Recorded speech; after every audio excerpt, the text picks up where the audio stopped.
Meus queridos irmãos, que a graça, a paz, o amor e as misericórdias do Senhor repouse sobre cada coração aqui esta noite, também na vida daqueles que nos acompanham, cultuando ao Senhor também de suas casas, dos seus lares.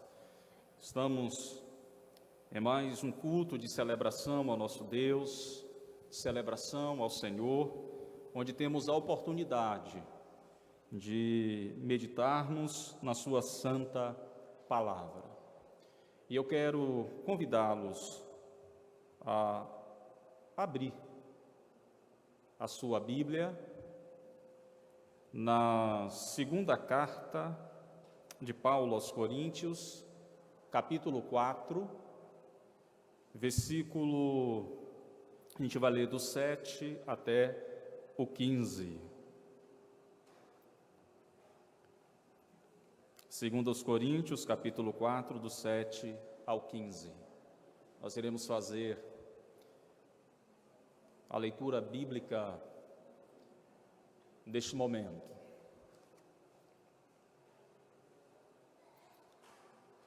Convido aqueles que também estão em casa, que também abram esse texto. Assim nos diz a palavra do Senhor. Temos, porém, esse tesouro em vaso de barro, para que o poder extraordinário seja de Deus e não nosso. Sofremos pressões de todos os lados, mas não estamos arrasados. Ficamos perplexos, mas não desesperados. Somos perseguidos, mas não desamparados. Abatidos, mas não destruídos. Trazendo sempre no nosso corpo morrer de Jesus, para que também a sua vida se manifeste em nosso corpo. Pois nós que vivemos, somos sempre entregues à morte por causa de Jesus, para que também a vida de Jesus se manifeste em nosso corpo mortal. De modo que em nós atua a morte, mas em vós a vida.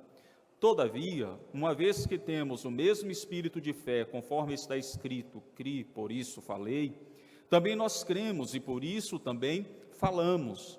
Sabemos que aquele que ressuscitou Jesus também nos ressuscitará com ele e nos apresentará convosco. Pois tudo é para o vosso benefício, para que a graça multiplicada por causa de muitos faça transbordar as ações de graças para a glória de Deus.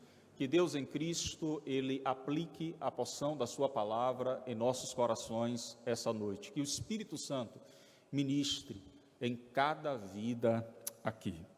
Meus amados irmãos, nós, desde do nosso período da manhã, do culto da manhã, nós estamos trabalhando o tema A Fonte de Poder do Cristão na provação, ou a fonte de poder do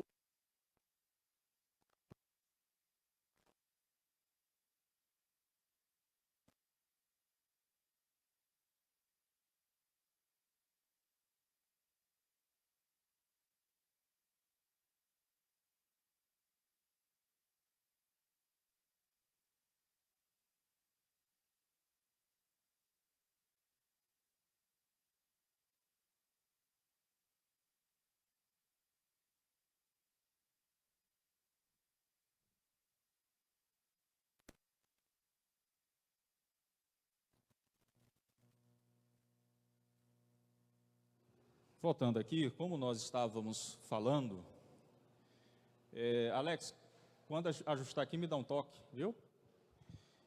A fonte de poder do cristão nas provações. Eu não sei, eu acredito que todos aqui, em algum momento, já julgou uma mercadoria pela embalagem. Ou no sentido de pensar que por causa da embalagem aquele conteúdo era um conteúdo satisfatório, ou de pensar que por conta da embalagem aquele conteúdo não valia nada. Eu acredito que não só eu, mas como muitos aqui, já compraram algum tipo de produto no supermercado, olhando para a embalagem, dizendo aqui, deve ser algo saboroso. E depois de experimentar, perceber que não tinha nada a ver a embalagem com o conteúdo. E também o contrário, você olhar para o conteúdo, olhar para a embalagem, e você dizer, deve ser um produto ruim, algo que não preste, e de repente você se surpreender com a qualidade do produto. Aqui? Não.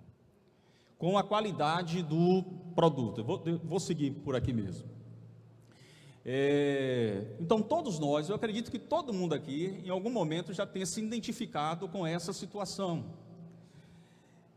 Eu lembro de há um ditado bastante antigo, que diz que um livro não pode ser julgado pela sua capa, assim como também nenhuma mercadoria pode ser julgado pela embalagem.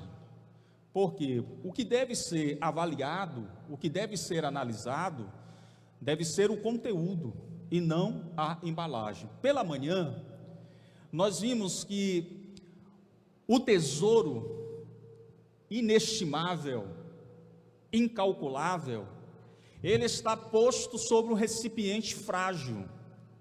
No versículo 7, Paulo faz exatamente esta afirmação, que temos esse tesouro em vaso de barro, para que o poder extraordinário seja de Deus e não nosso. Então, a fonte do nosso poder não vem da nossa capacidade. A fonte de poder para vencermos as lutas e as tribulações vem do Senhor.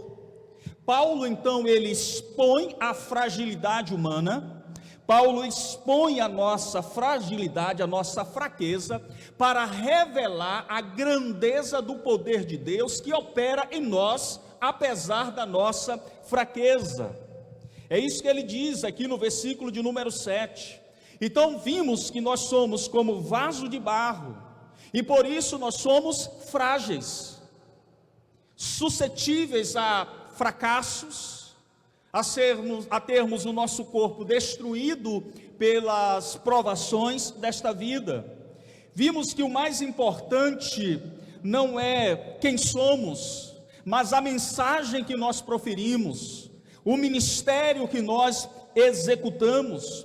O foco não está em nós, o foco está no conteúdo que habita em nós. O valioso não é o vaso, é o tesouro, é o conteúdo que está no vaso. Por quê? Porque esse vaso, ele é um vaso perecível. Porém, Cristo, que é aquele que habita em nós, que é o tesouro que está em nós, ele é imperecível. O vaso, ele é destrutível, o vaso que somos nós, destrutível, mas o conteúdo que habita em nós, que é Cristo, é invencível, indestrutível. Enquanto nós, como vasos, somos frágeis, Cristo que habita em nós é poderoso. O vaso não tem valor em si mesmo, mas a face de Cristo, que é o esplendor da glória de Deus, é o que nos dá o valor. O vaso, que somos nós, quebra com facilidade, mas Cristo, que é eterno, jamais poderá ser vencido. Então a glória não está no vaso, mas no tesouro dentro do vaso. A fonte de poder não vem da nossa capacidade humana, mas sim da presença de Cristo em nós. Por isso que nós não podemos jamais julgar um produto pela embalagem, mas sim pelo conteúdo que tem, porque nós somos frágeis, somos vasos de barro, mas há um tesouro guardado nesse recipiente que sou eu e você, que é Jesus Cristo que habita em nós. Então nós pela manhã, nós vimos que a fonte de poder para que o cristão vença as provações é a presença de Jesus em nós.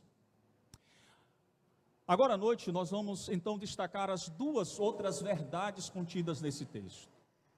A segunda verdade que nós queremos chamar a sua atenção para esse texto é que a presença de Cristo em nós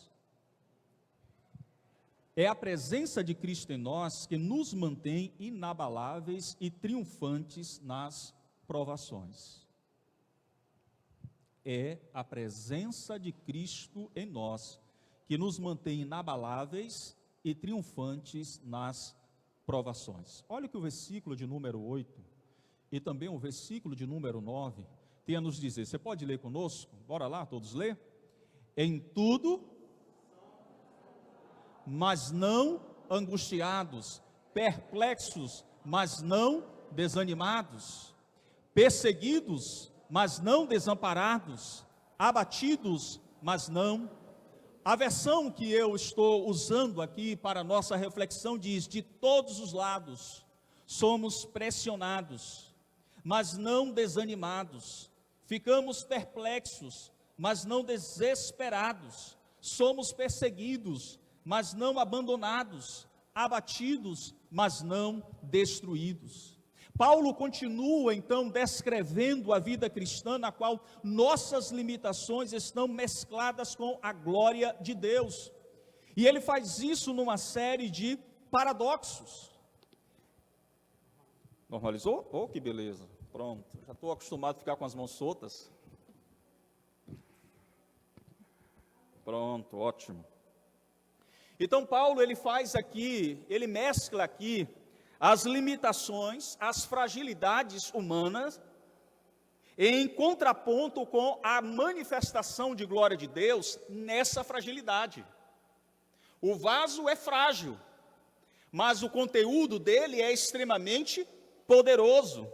E ele faz isso, meus queridos irmãos, apresentando aqui paradoxos. No versículo 8 e versículo 9, nós temos paradoxos que Paulo apresenta. E esses paradoxos, eles refletem de um lado a vulnerabilidade do homem, a vulnerabilidade do cristão, e do outro lado, o poder de Deus que nos sustenta. Se de um lado nós somos frágeis, do outro lado nós temos um poder que não é nosso, uma força que não é nossa. Lembra do He-Man? A força não está em nós, mas está em Deus. Se de um lado somos frágeis, do outro lado nós temos o poder de Deus, que se aperfeiçoa na nossa fraqueza, na nossa debilidade. Então Paulo apresenta esses paradoxos. Vamos tentar entender cada um desses paradoxos que Paulo apresenta. Aqui nós temos 4 paradoxos. O primeiro paradoxo, Paulo diz que nós somos pressionados em todo momento, mas não desanimados. Pressionados, mas não desanimados. Alguém já disse que a vida cristã, ela é indolor. Ela não é, indolor. Isto é, a vida cristã não é uma vida livre, isenta de dor. A vida cristã é uma caminhada de dores. Não é uma colônia de férias. Não é um retiro, não é um lazer. Não é uma vida mansa, não é uma vida tranquila. Quem vive a sua fé em Cristo vai padecer perseguições, vai enfrentar dificuldades, vai encarar problemas. Então a vida cristã, ela não é ausência de lutas, ela não é ausência de sofrimentos. Há uma geração de crentes que pensam equivocadamente, que ser crente significa não sofrer, é parar de sofrer. Não é. Vida cristã não é isenção ou ausência de lutas, não é ausência de sofrimentos, não é ausência de dificuldades. A vida cristã, na verdade, ela é comparada a uma travessia por desertos escaldantes. A vida cristã é uma travessia por mares revoltos. A vida cristã é uma travessia por vales sombrios de morte. Nós enfrentamos, diz o apóstolo Paulo, todos os tipos de pressões, todos os tipos de dificuldades. Mas nunca nós nos encontraremos em um beco sem saída. Você já experimentou estar correndo de alguma coisa ou de alguém e de repente se deparar em um beco sem saída? Quando eu era criança, eu me juntava com os meus amigos da rua e a gente ia perturbar um cachorro que tinha na vizinhança. Eu não lembro o nome do cachorro, não sei se chamava o cachorro de Bolinha, mas nós chamávamos o cachorro de Bate-o-Pé. Por que Bate-o-Pé? Porque quando a gente batia o pé no chão, o cachorro se irritava e vinha para cima da gente.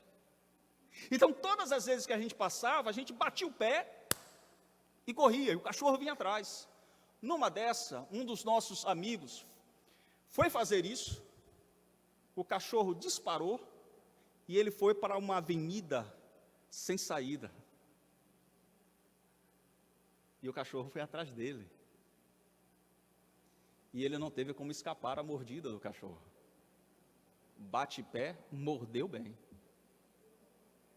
E eu fico imaginando a situação desse amigo. Quando se deparou no beco, ele não tinha lugar para subir, não tinha um poste, porque a gente às vezes agitava o cachorro, corria para uma árvore e subia. E ficava pendurado. E nesse dia ele vacilou e o cachorro pegou. Então, na vida cristã, irmãos, nós vamos ser pressionados em todos os momentos, de todos os lados vamos sofrer pressões, mas nunca vamos estar em um beco sem saída. Nunca. Uma das características da vida cristã é que Deus sempre proverá saída. Aleluia. Deus sempre vai abrir uma porta. Deus sempre vai prover para o seu povo, os seus servos, a saída necessária. Por mais estreitas que sejam as circunstâncias, por mais estreitas que sejam as situações, por mais estreitas que sejam as dificuldades, por mais estreitos que sejam os sofrimentos, na vida de um cristão, não tem porque esse cristão sentir-se desanimado, enjaulado, encurralado, confinado em um beco sem saída. Porque Deus sempre vai prover saída. Pode ser que o seu corpo se encontre até numa situação de dificuldade, de destruição, ou até mesmo em alguma circunstância estreita, mas sempre há um caminho de saída providenciada por Deus para o seu espírito. Esse corpo pode ser destruído pela doença. Esse corpo pode ser destruído por um câncer, por uma enfermidade.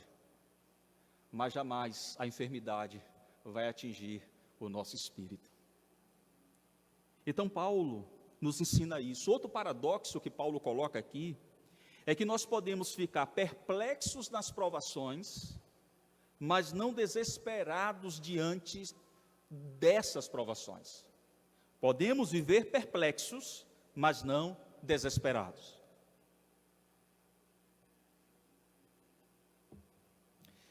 Perplexidade, ela é definida como irresolução, hesitação e dúvida. Hernandes Dias Lopes define a perplexidade como sendo uma encruzilhada mental que exige de nós uma decisão pronta e imediata. O termo perplexo vai derivar de dois vocábulos no grego. Um é não, o outro é caminho. Então, o que é a perplexidade? Perplexidade é não encontrar caminho. Perplexidade é não encontrar saída. Perplexidade é não ter alternativa. Logo, alguém fica perplexo quando não encontra uma saída, quando não encontra um caminho. No entanto, Paulo, ele não estava desesperado, e que a palavra desespero aqui, ou desesperado no grego, significa totalmente perdido.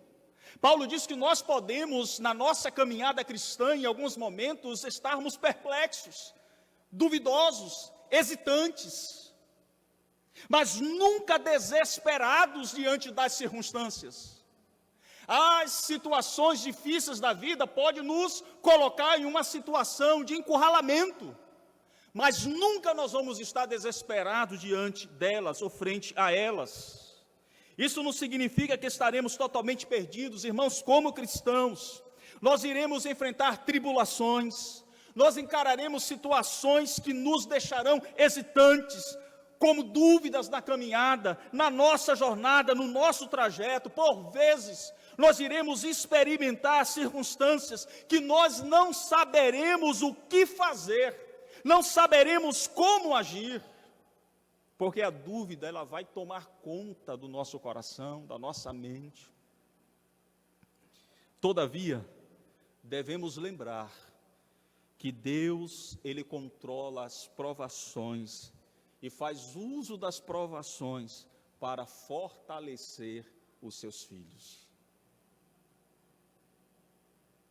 Se você tem sido provado, está enfrentando dificuldade, sofrimento, na sua caminhada, entenda que Deus usa essa situação para te fortalecer. A glória do Senhor se manifesta por meio de vasos quebrados, de vasos frágeis, em pessoas que suportam as dificuldades confiando tão somente em Deus. Eu posso não ver uma saída diante dos meus olhos, eu posso não conseguir enxergar uma resolução diante do problema que eu estou vivendo, mas nunca estarei desesperado, porque eu sei que Deus controla as circunstâncias da vida. E isso faz com que o cristão continue a sua jornada, continue a sua caminhada, sem vacilar. Aqui nós observamos, irmãos, um interessante contraste entre a fraqueza do homem de Deus aqui, o apóstolo Paulo, e o poder que o capacita para a sua caminhada, o poder que o capacita para a sua jornada. Paulo, apesar de, em alguns momentos da sua vida, ser cercado de dúvidas, ser cercado de incertezas, Paulo, em momento algum, estava desanimado. Você pega as cartas de Paulo, nós vemos Paulo falando com convicção, há esperança no coração de Paulo, nunca desânimo. Paulo está ali, cumprindo sua missão. Por isso nós precisamos entender que por vezes nós seremos cercados de incertezas, mas jamais estaremos desesperados, nos sentiremos perdidos. Talvez você esteja essa noite aqui assim, cheio de incertezas na sua vida, sem saber qual decisão tomar frente ao problema que está vivendo, mas nunca desesperado. Paulo também usa um outro paradoxo aqui, o terceiro paradoxo. Nós podemos ser perseguidos pelos homens, mas nunca abandonados por Deus. Queridos, a palavra grega, que é traduzida aqui para o português como perseguidos, vai trazer a ideia aqui de perseguir e caçar como um animal. Essa é a ideia. Perseguir e caçar como um animal. E a palavra desamparados ou abandonados, em outras versões aparece o texto como abandonados, significa desertar, abandonar alguém em dificuldades. Então, Paulo diz que nós podemos, em alguns momentos, sermos perseguidos e nos sentirmos como um animal sendo caçado por alguém, mas ainda assim, nós jamais seremos abandonados. Deus jamais nos abandonará à nossa própria sorte. Jamais nos entregará às circunstâncias da vida Jamais Deus fará isso. Então essa era a convicção de Paulo. E deve ser a minha, a sua convicção. Paulo, ele se descreve aqui como um fugitivo, alguém caçado por seus adversários. Porém, na última hora, Deus dava a Paulo o escape que ele precisava. Paulo sabia que nada poderia afetar a fidelidade de Deus, e por isso ele descansava o seu coração nessa certeza.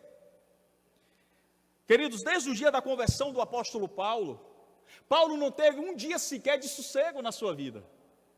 Ele enfrentou perseguições, Paulo foi preso, Paulo foi perseguido pelo poder religioso, perseguido por judeus, perseguido por gentios, perseguido pelo poder civil, pelo poder político da sua época.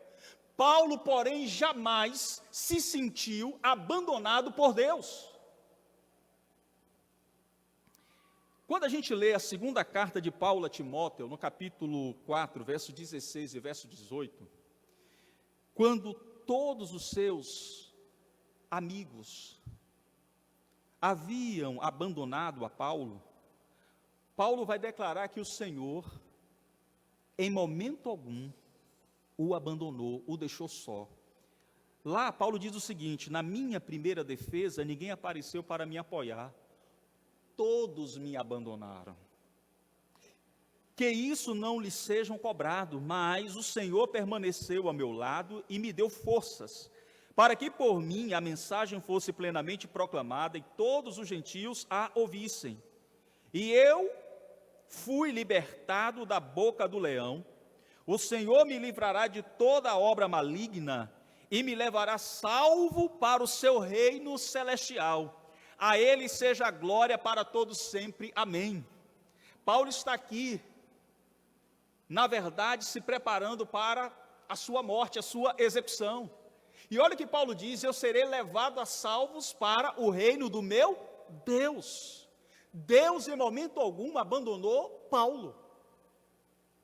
Amados, essa é a confiança que nós precisamos ter no Senhor. Essa é a confiança que nós precisamos ter no Senhor diante das lutas, das tribulações e das provações que nós enfrentamos diariamente. O Senhor jamais nos abandonará. Como escreveu o salmista no Salmo 27:10, ainda que me abandonem pai e mãe, o Senhor me acolherá.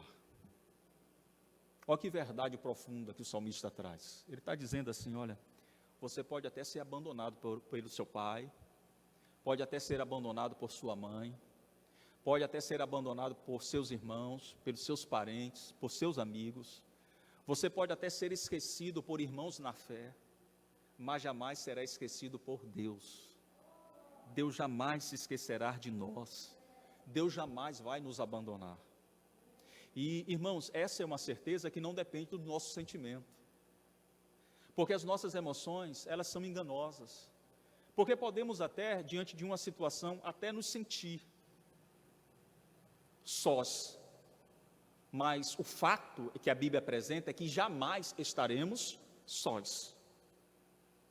Então, como cristãos, enfrentamos sérias e duras perseguições, enfrentamos dificuldades neste mundo, podemos ser perseguidos por homens, mas nunca seremos abandonados por Deus. Você nunca foi e nunca será abandonado por Deus. Lembre-se disso quando você estiver diante da angústia, da dor, do sofrimento. Deus está com você e chora com você, mas não só chora com você, fortalece você na sua dificuldade. E depois Paulo apresenta um outro paradoxo aqui. Podemos chegar ao fim de nossos recursos, mas nunca perder nossa esperança. Os recursos podem acabar, mas a esperança jamais. Olha o que Paulo diz: abatidos, mas não destruídos. A palavra grega para abatido traz a ideia, era uma linguagem relacionada aos jogos romanos, em que dois lutadores estavam ali, quando um era derrubado, esse era considerado abatido, era o termo para dizer, foi vencido pelo adversário, né? Abatido ali. E Paulo diz que nós podemos até em alguns momentos nos sentir assim, nocauteados pelas dificuldades da vida. E talvez você se sinta assim. Talvez você que nos ouve, nos acompanha através da internet, se sinta assim, como se a vida te desse um golpe bem forte e você fosse ao nocaute, sem forças, sem reação, talvez cansado de lutar, talvez até dizendo para Deus: Senhor, eu não aguento mais isso, eu já estou no chão mesmo. Mas lembre-se que Paulo está dizendo, podemos até ser nocauteados, podemos até nos sentir abatidos, mas nunca seremos destruídos. Queridos, há momentos nos quais o cristão não sabe o que deve fazer.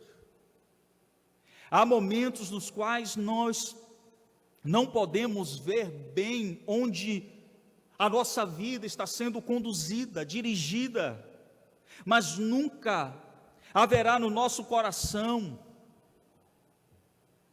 a dúvida de que Deus estará nos conduzindo para algum lugar. Podemos até não saber, mas há uma certeza no nosso coração, nós estamos sendo conduzidos por Deus para algum lugar. Barclay diz que há momentos nos quais um cristão deve aprender a lição mais difícil de todas, a mesma que Jesus teve que aprender no Getsêmani. Tem que aprender a aceitar o que não pode compreender. Será que eu e você, nós estamos preparados a aceitar aquilo que nós não conseguimos compreender? E Barclay continua: às vezes acontecem coisas que não podemos entender, mas ainda podemos dizer: Deus, Tu és amor, Tu és Senhor, Tu és fiel. Paulo diz, irmãos, que nós somos golpeados, mas não derrotados. Alguém já disse que a característica suprema da vida cristã não é que ele não caia diante dos duros golpes da vida, mas sim que cada vez que isso acontece, ou cada vez que o cristão é golpeado, ele é nocauteado, ele se colocará de pé, Deus o erguerá. Lembra daquilo que nós lemos lá em Provérbios 24:16, a palavra de Deus diz que o justo pode cair 7 vezes, mas ele não ficará prostrado. É isso que a palavra de Deus nos traz. Nós podemos nos sentir abatidos, mas jamais derrotados. Poderemos perder uma batalha, mas jamais iremos perder a guerra. É isso que a palavra de Deus traz para mim e para você. O Ray Stindman, ele diz o seguinte, citado por Hernandes Dias Lopes: esse texto pode se aplicar aos duros, rudes e esmagadores golpes que parecem vir do nada sobre nossa vida, como câncer, um acidente fatal, um ataque cardíaco, uma guerra medonha, um terremoto avassalador. Pelo poder de Deus, porém, somos capacitados e então reagimos de forma transcendental, a fim de que Deus seja glorificado e as pessoas sejam impactadas por nosso testemunho. Podemos, irmãos, chegar ao fim dos nossos recursos, mas nunca perderemos a nossa esperança no Senhor, porque a nossa esperança é Jesus Cristo. Então é isso que Paulo nos traz aqui, que a presença do Senhor Jesus é que nos capacita, que nos fortalece para enfrentarmos as provações da vida. A força não está em mim, a força não está em você. Esse é um poder de Deus que opera de maneira extraordinária nas nossas vidas e nas nossas fraquezas. E última verdade que Paulo traz nesse texto é que a nossa vitória sobre as provações reside na nossa esperança da ressurreição dentre os mortos. a nossa vitória sobre as provações reside na nossa esperança da ressurreição dentre os mortos. É o que a gente lê, irmãos, nos versículos do 10 ao 14. É isso que Paulo está afirmando. Aqui no verso 10, Paulo diz que sempre levamos conosco em nosso corpo a morte de Jesus, para que a vida de Jesus possa ser revelada em nosso corpo. Simon Kistemacher, ele diz o seguinte, comentando esse texto,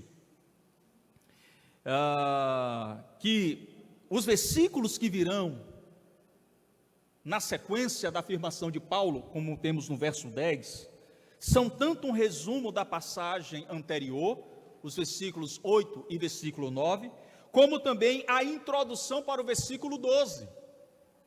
Então, nessa sessão, Paulo, ele fala da morte de Jesus que está operando nele e também na vida de seus companheiros, na pregação do Evangelho, e a vida de Jesus que está operando ali na vida dos coríntios.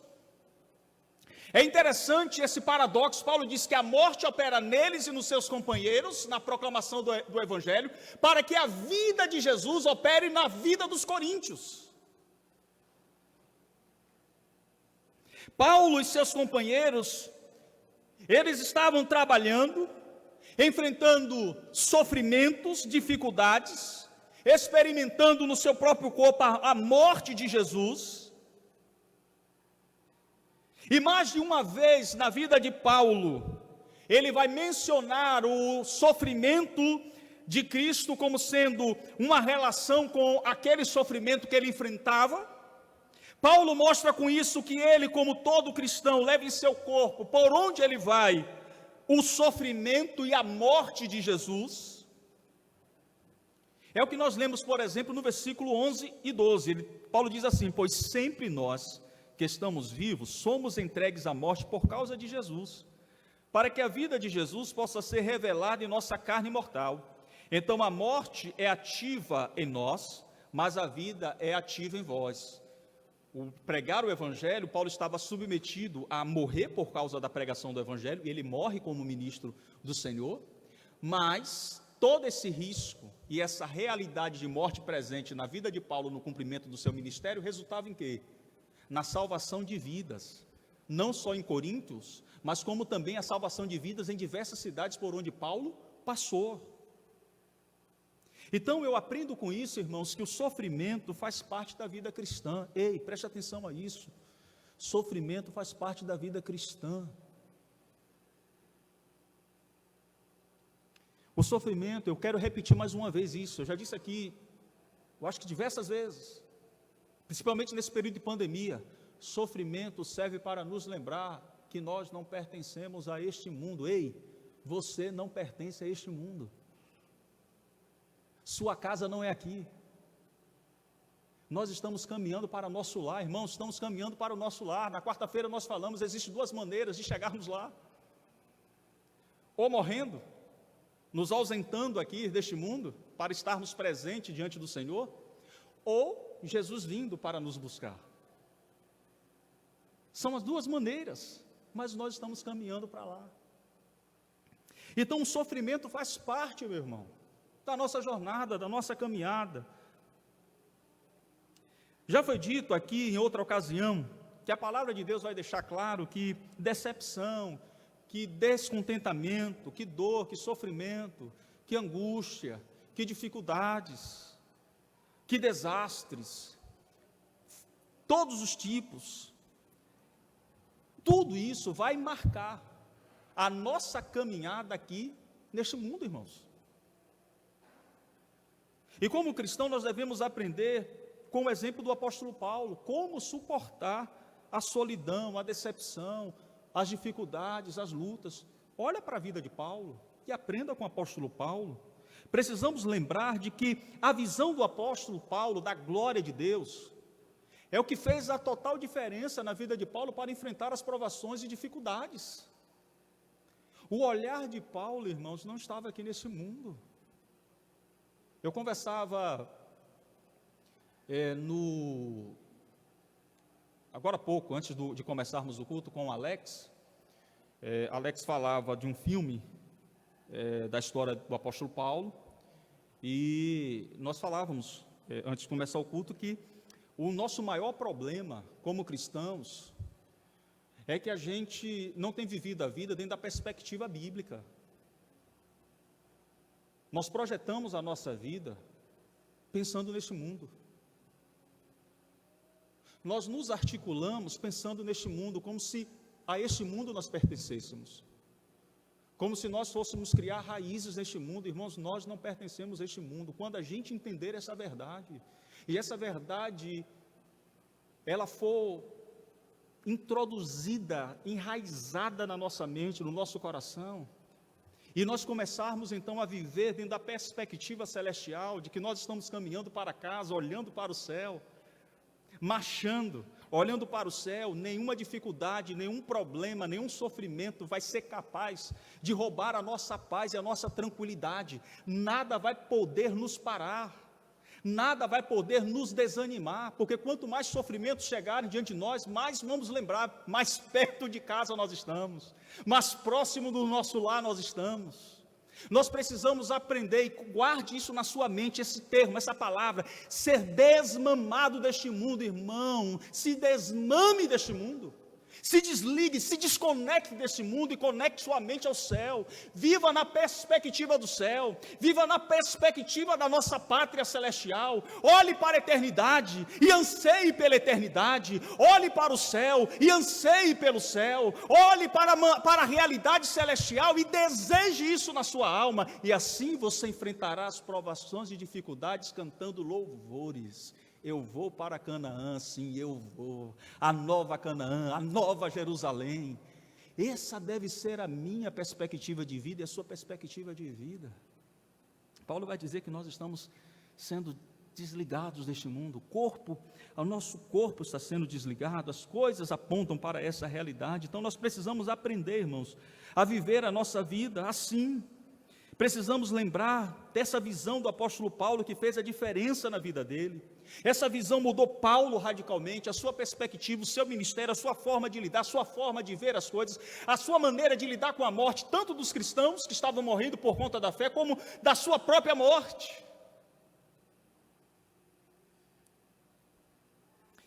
A visão da glória de Deus, irmãos, é a base para uma vida triunfante. Paulo sabia que em Cristo ele tinha a garantia da gloriosa herança celestial, de tal modo, irmãos, que nenhum problema, por mais cruel que fosse, poderia levá-lo ao desânimo.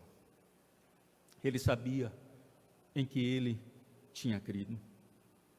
Paulo sabia que ainda que as provações, que ainda que os sofrimentos deste mundo resultassem em sua morte, assim como Deus ressuscitou a Cristo, também haveria de ressuscitá-lo. É isso que ele está dizendo. Sabemos que aquele que ressuscitou Jesus, também nos ressuscitará com ele e nos apresentará convosco. Paulo, ele não enxergava a morte como o fim da sua existência, mas como o retorno para o lar, o retorno para casa. Pela manhã nós falamos da experiência de Russell Shedd, quando questionado sobre o sofrimento, o câncer, que ele estava já no estágio terminal, e Russell Shedd vai dizer que ele não considerava aquilo como um sofrimento, comparado com aquilo que os apóstolos enfrentaram, e que ele sentia que ele estava sendo desmamado deste mundo, estava retornando para casa, e como ele desejava, como a alma dele estava numa grande expectativa de voltar para casa, de retornar para casa. Então o cristão não encara a morte como o fim da sua existência, o cristão encara a morte como o retorno para o lar, como o retorno para casa. Escrevendo a sua epístola aos Filipenses, no capítulo 1, Paulo vai dizer essa verdade. Paulo vai dizer, olha, para mim o viver é Cristo, e a morte eu considero como lucro. Sabe o que é lucro? Lucro é ganho. Lucro é ganho. É o que você ganha. E olhe como essa palavra de Paulo, ela é, eu diria assim, profunda. E muda, inclusive, a nossa maneira de enxergar a morte e as coisas deste mundo. Porque muitos encaram a morte como uma perda. Percebam que essa É a forma como às vezes a gente lida com a morte, enxergamos a morte como uma perda. Geralmente quando falamos da partida de alguém, da morte de alguém, nós falamos nessa perspectiva de perder alguém. Geralmente as frases que nós utilizamos é: perdemos um grande amigo. Ou às vezes dizemos a cidade, a sociedade, a igreja, né? Ou a denominação, perdeu um guerreiro. Ou até usamos a expressão assim: tombou um grande guerreiro. Quando a gente fala de morte, perceba que a gente pensa sempre na morte nessa perspectiva negativa, de derrota, dentro de uma visão derrotista. Tombou um guerreiro. Será que o guerreiro tombou? Será que Russell Shedd tombou? Será que grandes homens de Deus que partiram de Covid tombaram? Irmãos, de fato, é fato que, na perspectiva daqueles que ficam, daqueles que sofrem um luto, a morte, ela é uma grande perda. Porém, para aqueles que vão, a morte é um grande lucro, é ganho, não perda. Aqueles que partem com Cristo não perderam, ganharam, porque agora estão com o Senhor. Paulo vai chamar isso lucro, pois quem parte dessa vida com Cristo está na presença de Deus. Então Paulo enxerga a morte como sendo uma ausência aqui, deste mundo, mas presente diante de Deus. Esta palavra, irmãos, ela é muito oportuna para os dias em que nós estamos vivendo, esse período de pandemia que nós estamos vivendo. A gente quer sempre falar de vida, mas é importante a gente também falar de morte, nesse cenário que a gente vive. Porque se tem uma coisa que tem gerado no coração de muita gente pânico, medo, é o medo da morte. E o que é pior é quando esse medo, porque quando esse medo está naqueles que não conhecem a Cristo, a gente até entende. Ele não sabe para onde vai a alma, mas quando esse medo se apodera do coração daqueles que creem em Cristo, então a gente precisa corrigir algumas coisas da nossa convicção. Por isso que nós também precisamos, em tempos como esse, falar de morte. Morte não como perda, mas morte como lucro, morte como ganho. Vivemos, irmãos, um verdadeiro vale sombrio de morte. Muitas famílias enlutadas, chorando ainda os seus mortos, aqueles que se foram, mas precisamos encher o nosso coração com a esperança que o apóstolo Paulo tinha aqui, a esperança de um dia nos encontrarmos com aqueles que se foram primeiro e estão nos céus. Nosso coração precisa ser preenchido por essa esperança, meus irmãos. A ressurreição é uma promessa extraordinária do Evangelho. Ela traz consolo, ela traz esperança ao nosso coração. Quando nós cremos na promessa de Jesus, da ressurreição dentre os mortos, nós passamos a não ter medo da morte. Isso não quer dizer que nós vamos querer morrer. O nosso instinto é permanecer. Mas nós não podemos ser tomados pelo pavor da morte. Isso quer dizer que eu não vou tomar os cuidados para me prevenir de contrair o vírus? Claro, eu devo manter os cuidados. Às vezes a gente é tomado mesmo por o hábito e às vezes a paranoia, né, do limpa-mão, toda hora, você toca no negócio, você já vem logo a vontade de pegar o álcool em gel e a máscara. Todos esses cuidados a gente precisa ter, mas nós não podemos permitir ser dominados por isso, pelo medo, porque nós temos uma esperança que é maior. Leiamos o que nos diz, irmãos, a palavra de Deus sobre essa extraordinária esperança que nos fortalece nas provações. Abra sua Bíblia aí em Romanos, eu vou pedir para que projete Romanos, capítulo 14. Romanos 14, do versículo 8 até o versículo 12.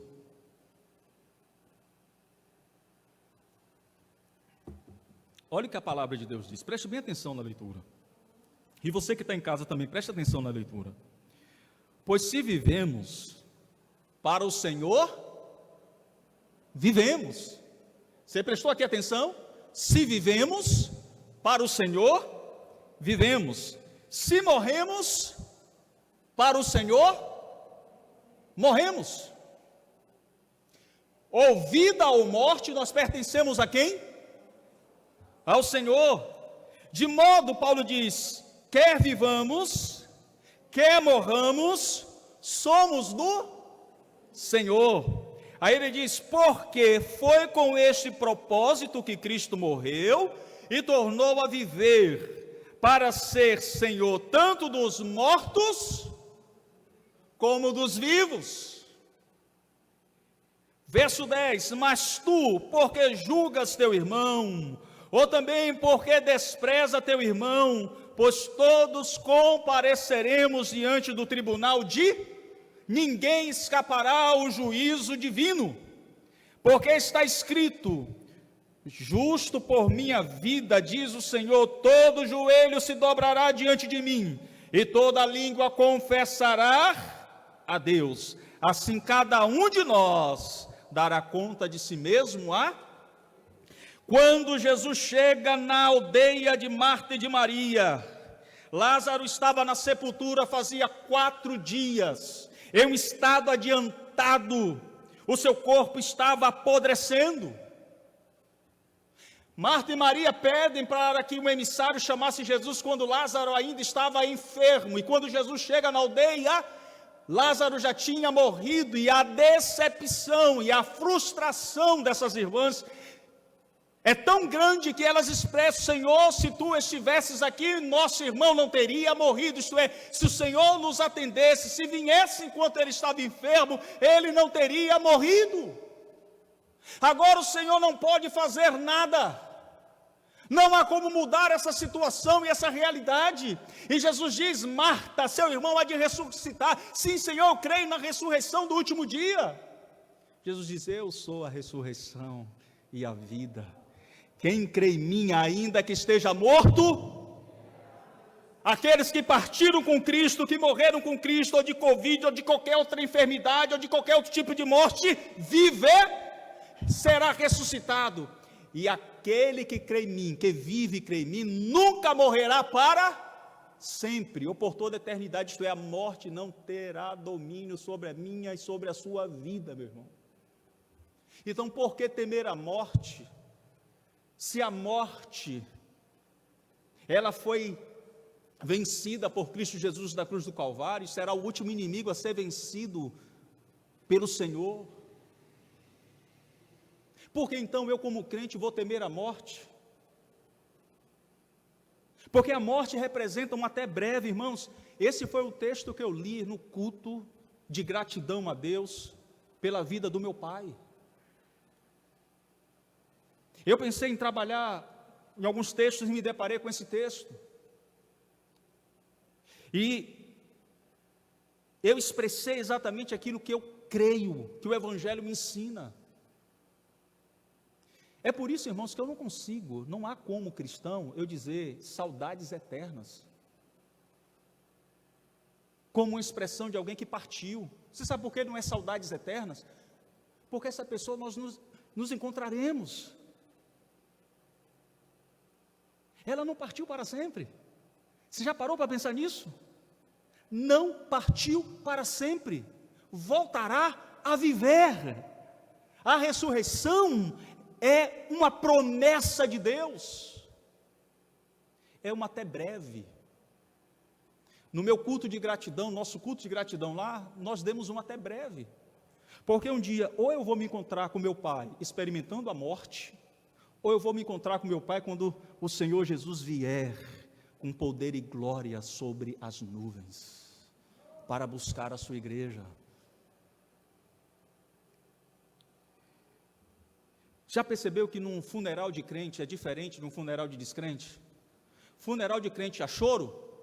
Há choro. Tem gente triste? Tem gente triste. Tem gente que vai chorar semanas e meses? Vai. Mas você já percebeu a maneira e a perspectiva como as coisas são conduzidas em um funeral? E quando chega lá no cemitério, a coisa mais, eu diria assim, que gera um choque nas pessoas, um choque de realidade, é quando o caixão é jogado, é colocado, é descido até ali a cova, e os coveiros começam a jogar a pá de terra sobre o caixão, e aquele barulho, não existe nada tão traumático para aqueles que ficam.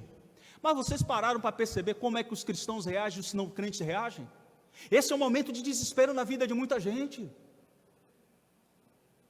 Há desespero, mas na vida do crente, o crente não enxerga aquilo com desespero, porque os crentes sabem que ali está um corpo que será apodrecido, se tornará pó, porque novos corpos receberemos na ressurreição com o Senhor. E eu fiquei analisando, quando era jogado aquele barulho, eu pensando exatamente como isso gera na vida de muita gente que não tem esperança que nós temos, e como isso aumenta a dor das pessoas, mas como na nossa vida foi diferente. Meus irmãos, quando a gente olha, por exemplo, para Coríntios, Paulo vai dizer em Coríntios, que tragada foi a morte na vitória, e se nós só esperamos Cristo nesta vida, somos os mais miseráveis de todos os homens. Meu irmão, a nossa vitória sobre as provações reside na nossa esperança da ressurreição dentre os mortos. Não há razão para temermos a morte, irmãos. Uma convicção que eu tenho, todos nós estamos sujeitos a este vírus. Eu quero pegar esse vírus? Eu não. Eu quero passar a agonia que alguns passam? Eu não. Mas eu estou sujeito. Posso em qualquer momento contrair o vírus. Posso até não ter uma reação mais agravante da enfermidade, mas posso desenvolver uma ação mais agravante da enfermidade. E isso pode até inclusive me levar à morte. Mas eu temo a morte? Não. Não. Quer adoecer do vírus? Também não. Mas a morte não gera pânico. Tem muita gente adoecendo, porque quando você entra em pânico, em pavor, isso baixa a imunidade. Meu irmão, a nossa esperança está em Cristo Jesus. Creia nessa verdade, não tema. E ainda que pegue, ainda que esse vírus destrua o teu corpo, Deus vai lhe dar um novo corpo. Ele te levantará da morte. Você estará com o Senhor. Essa deve ser a nossa convicção, a nossa esperança. Isso fez com que Paulo mudasse a sua maneira de enxergar a morte. Queridos, se todos nós aprendermos com o apóstolo Paulo e a termos a perspectiva que Paulo teve diante da morte, a olhar na perspectiva da eternidade, da esperança eterna de Deus, nada nesse mundo vai gerar na gente assombro, medo, pânico, nada, absolutamente nada. Então não tenha medo do vírus. O máximo que ele pode causar em você, na sua vida, é te levar ao internamento, ou o máximo, na verdade, que ele pode fazer na sua vida é matar o seu corpo, destruir o teu corpo. E a Bíblia diz que nós não precisamos temer aquilo que destrói o corpo, que o homem precisa temer aquilo que destrói a alma, mas a nossa alma já foi resgatada por Cristo Jesus e a Ele pertence. Quer vivamos, quer morramos, pertencemos ao Senhor. Então em nós reside a esperança. Como? De onde vem? Qual é a fonte do poder do cristão nas provações?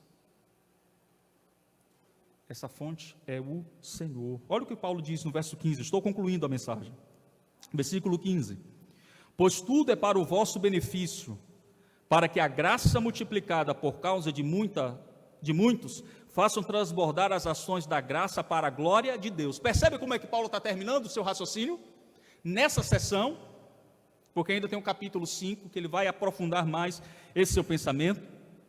O propósito, queridos, final da nossa existência, do nosso trabalho, do nosso ministério, da nossa vida, da nossa igreja, é a glória de Deus. Vivemos para a glória de Deus. O centro de todas as coisas não é o homem, mas sim Deus. A nossa vida deve ser vivida para a glória de Deus. Devemos então encarar o sofrimento, a provação, a perseguição, a cada luta que este mundo nos proporciona para a glória do nosso Deus. Se vivemos, para Cristo vivemos. Se morremos, para Cristo morremos. Se sofremos, para Cristo sofremos, porque pertencemos a Ele, ou na vida ou na morte, somos do Senhor. A fonte de poder do cristão nas provações vem do Senhor, e é para a glória do Senhor. Que Deus aplique a porção bendita da sua palavra nos nossos corações.